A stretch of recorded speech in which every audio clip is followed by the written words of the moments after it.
Voilà, béni soit Dieu. On va ouvrir la Bible ce soir dans la première épître aux Corinthiens, au chapitre 3 et au verset 16. Un texte qui nous parle de la sagesse humaine et de ce que Dieu en pense. Ne savez-vous pas que vous êtes le temple de Dieu et que l'Esprit de Dieu habite en vous? Si quelqu'un détruit le temple de Dieu, Dieu le détruira. Car le temple de Dieu est saint, et c'est ce que vous êtes. Que nul ne s'abuse lui-même. Si quelqu'un parmi vous pense être sage selon ce siècle, qu'il devienne fou, afin de devenir sage. Car la sagesse de ce monde est une folie devant Dieu. Aussi est-il écrit, il prend les sages dans leur ruse, et encore, le Seigneur connaît les pensées des sages, il sait qu'elles sont vaines. Pendant la semaine universelle de prière, nous avons notamment abordé le sujet de la bioéthique et des enjeux de lois qui sont actuellement étudiés à l'Assemblée nationale, examinés à l'Assemblée nationale et au Sénat. Alors tout d'abord, pour savoir de quoi nous parlons, on va rappeler courtement de quoi parlent ces lois. Tout d'abord, la possibilité pour des femmes seules ou pour des couples de femmes d'avoir des enfants par un don de spermatozoïdes. Deuxièmement, la possibilité pour un enfant conçu de cette manière-là de demander, quand il le souhaite, à avoir l'identité de son géniteur, en sachant que le géniteur, donc le donneur si vous préférez, peut tout à fait refuser d'être connu. Le troisième point majeur dans cette loi, c'est la possibilité pour une femme de prêter son ventre pour porter un enfant pour quelqu'un d'autre. Ce n'est pas de la science-fiction, hein. C'est étudié actuellement au Sénat. Et enfin, la possibilité de garder les embryons surnuméraires 21 jours pour l'expérimentation et le travail sur les cellules souches. Qu'est-ce que sont les embryons surnuméraires?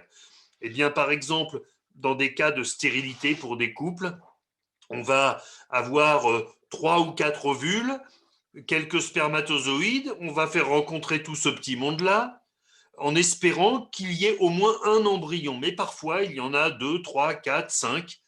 Et donc, bien évidemment, on ne réimplante qu'un seul embryon dans le ventre de la maman.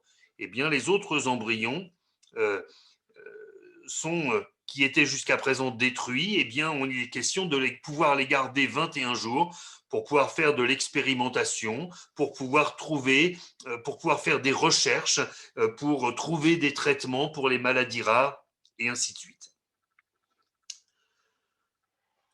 Pour être tout à fait prudent, tout à fait sage, je veux simplement préciser que le but de ce partage n'a pas vocation à stigmatiser ou à juger les uns ou les autres, ni à classer les personnes en fonction de leur sexualité qui ne regarde qu'eux, mais d'essayer de comprendre un petit peu ce qui se passe dans notre monde, nous donner des éléments de réflexion et peut-être nous permettre d'expliquer notre position à ceux qui sont intéressés par ces sujets et qui peuvent nous interroger en tant que chrétiens. Et c'est vrai que parfois on manque un peu d'arguments.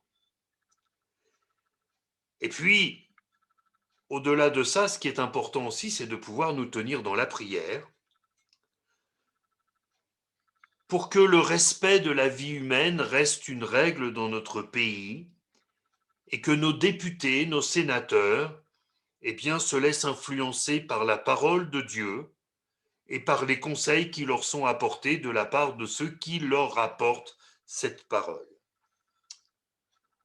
Je ne pourrais pas répondre à tout, et d'ailleurs probablement n'en ai-je pas la compétence, mais nous allons essayer d'avancer très simplement avec quelques exemples bibliques pour comprendre de quoi il s'agit. Commençons par regarder ce que Dieu dit de la vie intra-utérine, c'est-à-dire dans le ventre de la maman. J'ai pris un premier texte dans le livre de Job, au chapitre 10, au verset 8. Il est écrit « Tes mains m'ont formé, elles m'ont créé, elles m'ont fait tout entier, et tu me détruirais? Souviens-toi que tu m'as façonné comme de l'argile. Voudrais-tu de nouveau me réduire en poussière? Ne m'as-tu pas coulé comme du lait? Ne m'as-tu pas caillé comme du fromage?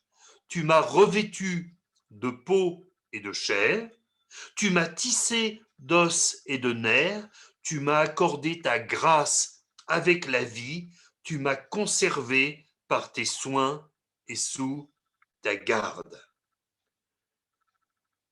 Au-delà de la rencontre entre un ovule et un spermatozoïde, toute vie humaine est une création de Dieu. Et je veux aller plus loin, parce que c'est ma conviction. Je crois que même des enfants qui sont créés dans une éprouvette, qui naissent, qui grandissent, sont aimés du Seigneur, qui veut les sauver. Et ça, je crois que c'est important que nous ayons cette perception-là. Ce ne sont pas des êtres maudits qui n'auraient pas dû exister. Ils existent, Dieu l'a permis, ce sont des âmes vivantes et Dieu veut les sauver. Dans le psaume 139, au verset 13, il est écrit « C'est toi qui as formé mes reins, qui m'as tissé dans le sein de ma mère. Je te loue de ce que je suis une créature si merveilleuse. Tes œuvres sont admirables et mon âme le reconnaît bien. Mon corps n'était point caché devant toi lorsque j'ai été fait dans un lieu secret, tissé dans les profondeurs de la terre.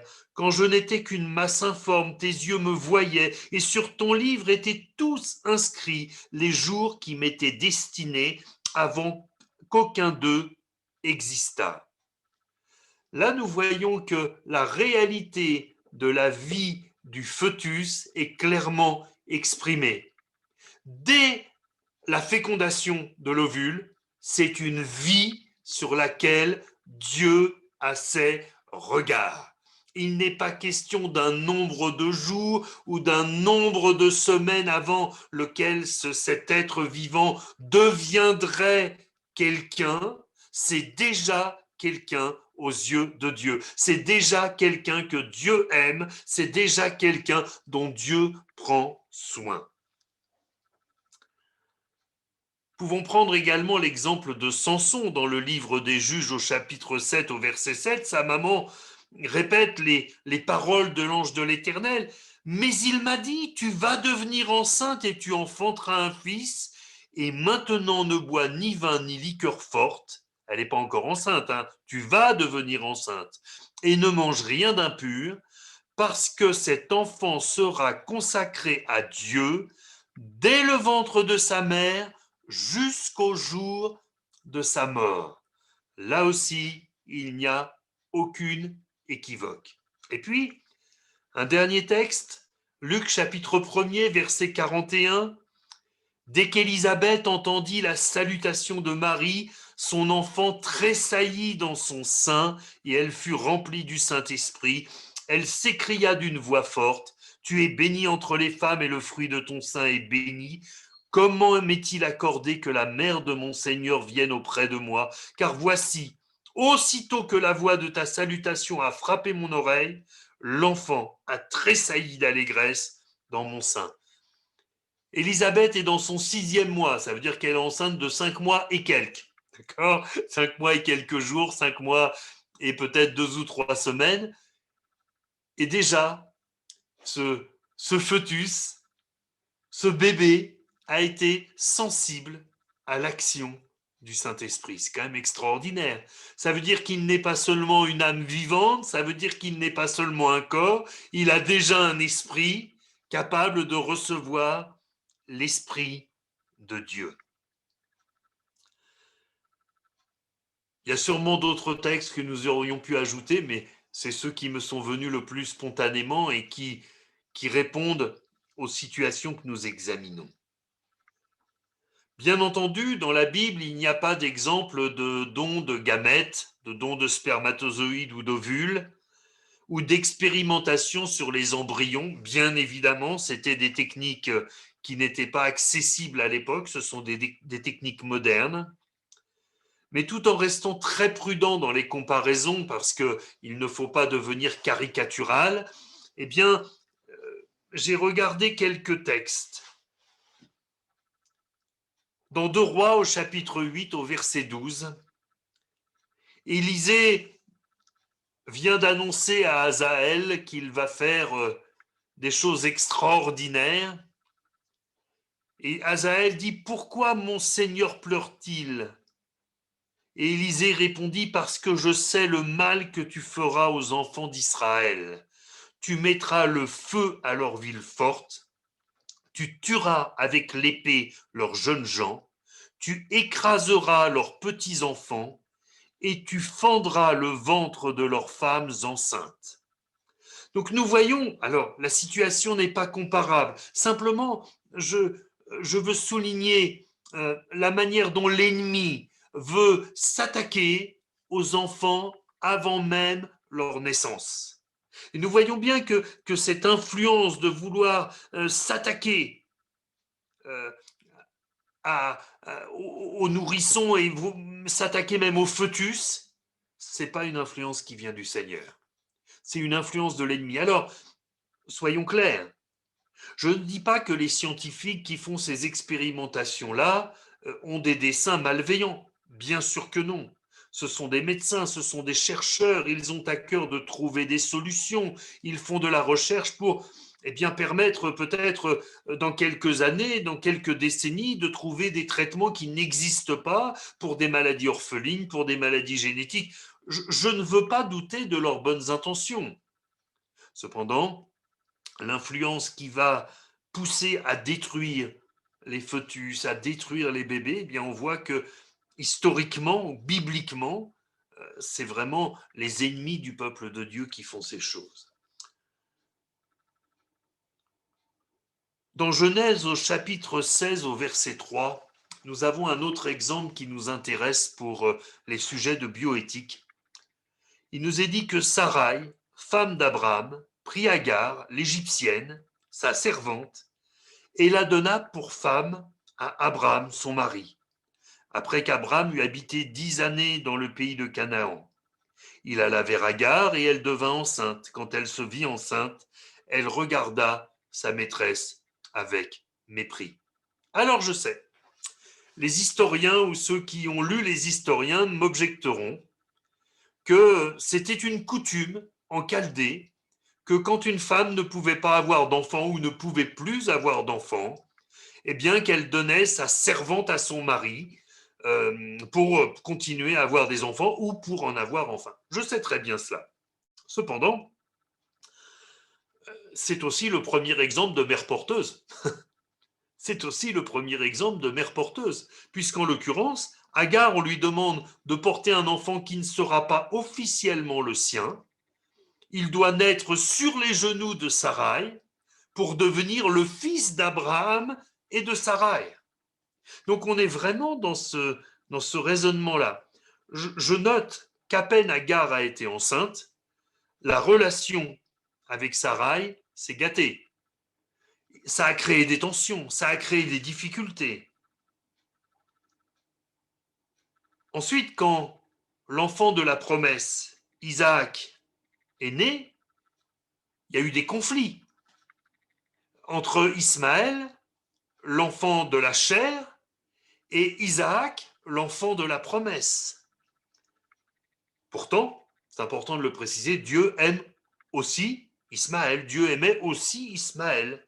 Dans Genèse chapitre 17 au verset 20, Dieu rassure Abraham, il dit, à l'égard d'Ismaël, je t'ai exaucé, voici, je le bénirai, je le rendrai fécond et je le multiplierai à l'infini. Il engendrera 12 princes et je ferai de lui une grande nation. Donc il y a même des promesses pour cet enfant d'Agar, pour cet enfant de la chair.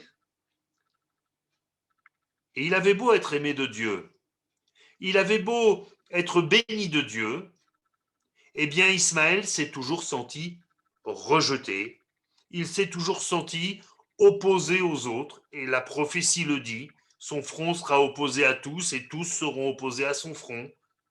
Et quand on sait que le prophète Mohamed, se dit descendant d'Ismaël, ça nous explique aussi pourquoi les relations avec l'islam sont souvent si difficiles. Il y a de cette opposition qui ressort ici. Alors après, bien entendu, euh, il y a un autre exemple de mère porteuse qu'il nous faut traiter avec encore plus de délicatesse, c'est l'exemple de Marie, puisqu'effectivement, elle va porter le Fils de Dieu. Mais là, nous savons que c'est une situation exceptionnelle. Et vous remarquez quand même qu'aux yeux des hommes, Jésus était appelé le fils de Joseph, le fils du charpentier. Il a été traité par Joseph comme son propre fils. C'est une situation tout à fait exceptionnelle. Alors, comment expliquer que ces lois sur la bioéthique deviennent à ce point problématiques et qu'il y ait autant de demandes euh, de la part, je le disais, notamment des couples de femmes ou des femmes seules. C'est vrai qu'il y a quelques dizaines d'années, il ne serait pas venu à l'idée à une femme seule de dire mais moi je veux un enfant, je revendique un droit à l'enfant. Pardon. Comme si c'était un droit, je dirais, légal, une légitimité. Euh, il faut préciser quand même que ce droit à l'enfant n'est absolument pas présent dans la Constitution française, ni dans les droits de l'homme, dans la Déclaration universelle des droits de l'homme. Est-ce qu'une personne stérile peut revendiquer le droit à l'enfant? C'est quelque chose de particulier. C'est comme si alors, pardonnez-moi si l'exemple vous semble outrancier, mais imaginez quelqu'un qui, dans un accident, s'est fait couper les deux jambes et qui dirait, mais moi, j'estime avoir le droit de courir un marathon. Et ça semble tellement absurde. Mais effectivement, c'est comme ça que les choses sont présentées aujourd'hui. Et si nous considérons, même dans un couple, avec un papa, une maman et une stérilité dans le couple, bien, on est d'accord pour dire que c'est une pathologie. Il y a des raisons médicales pour lesquelles ils ne peuvent pas avoir d'enfants. Euh, et s'ils revendiquent le droit à l'enfant, mais ça voudrait dire à un moment que tous les malades pourraient revendiquer le droit à la guérison. Vous imaginez dans un service d'oncologie où donc il y a toutes les personnes qui sont atteintes de cancer, parfois en phase terminale, et qu'elles convoquaient leur médecin en disant mais moi j'ai le droit de guérir, mais ça semblerait tout à fait absurde. Et pourtant, on a ce raisonnement quand il s'agit d'avoir un enfant. Donc on voit bien qu'il y a un décalage entre ce qui est réalisable, ce qui est réaliste et la vision, les aspirations de ces personnes.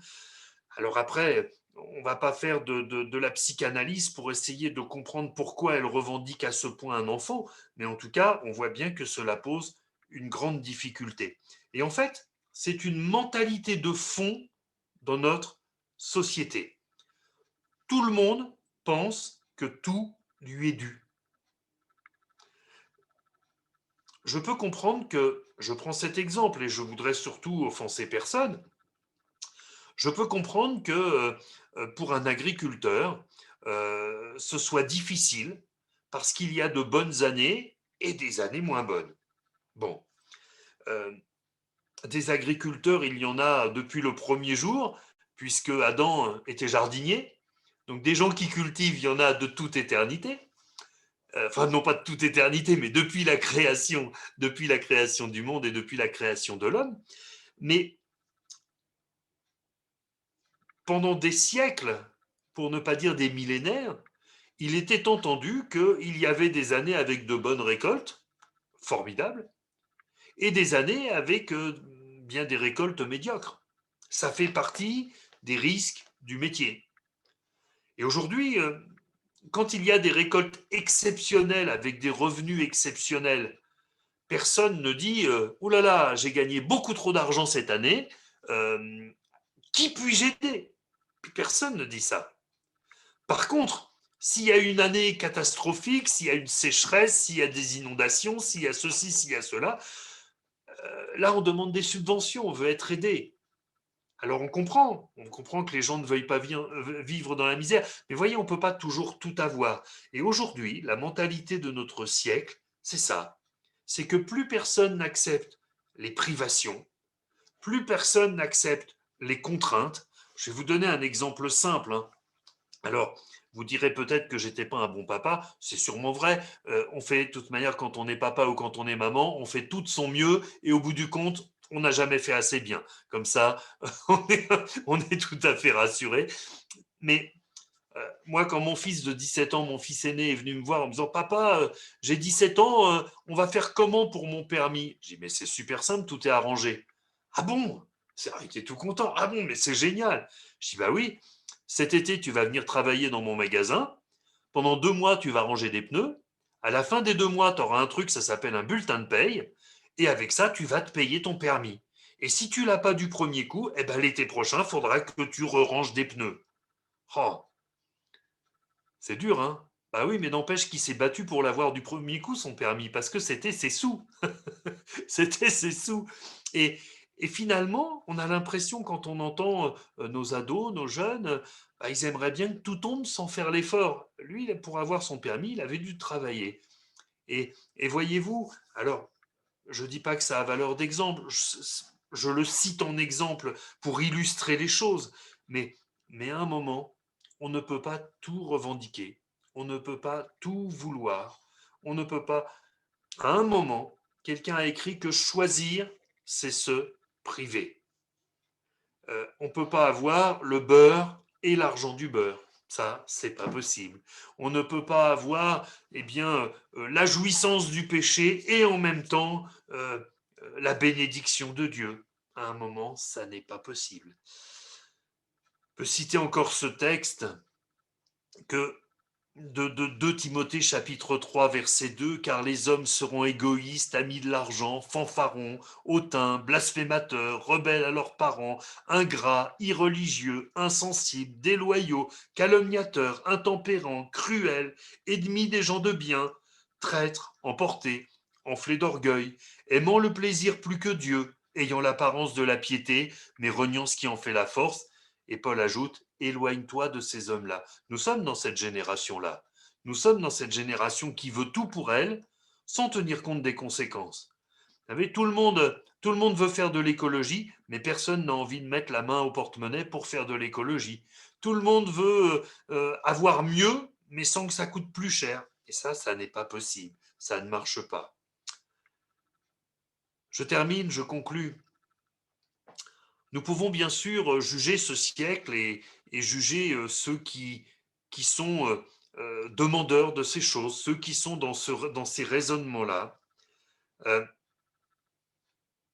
Cependant, si tous n'ont pas droit à tout, s'il n'y a pas de droit à la richesse, droit à l'enfant, droit à que sais-je encore, tous ont droit à la grâce de Dieu.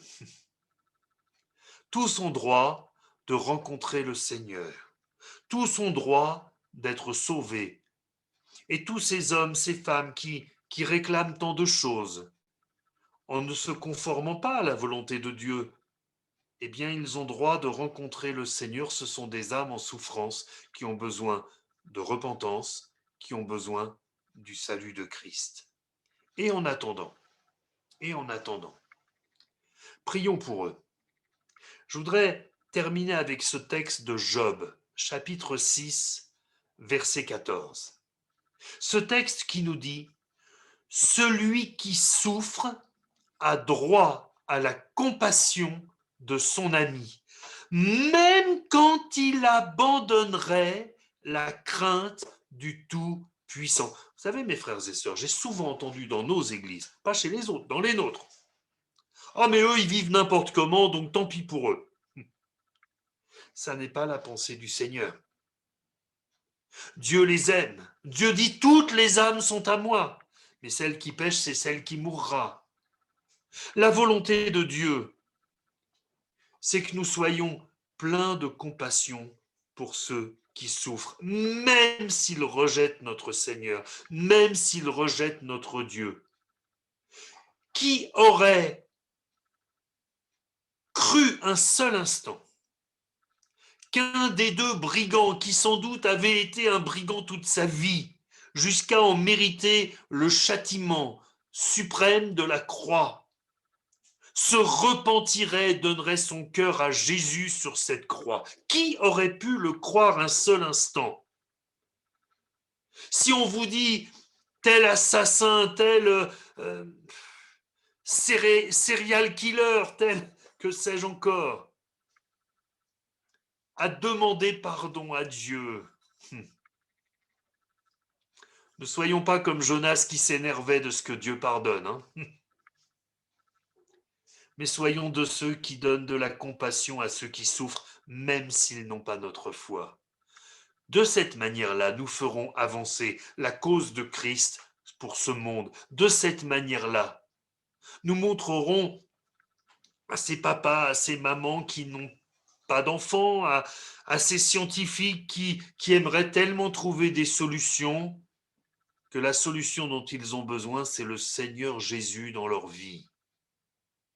Ça n'est pas en les jugeant, ça n'est pas en jetant le bébé avec l'eau du bain, ça n'est pas en les traitant de tous les noms, ça n'est pas non plus en faisant des actes de violence et de terrorisme comme font certains groupes chrétiens extrémistes.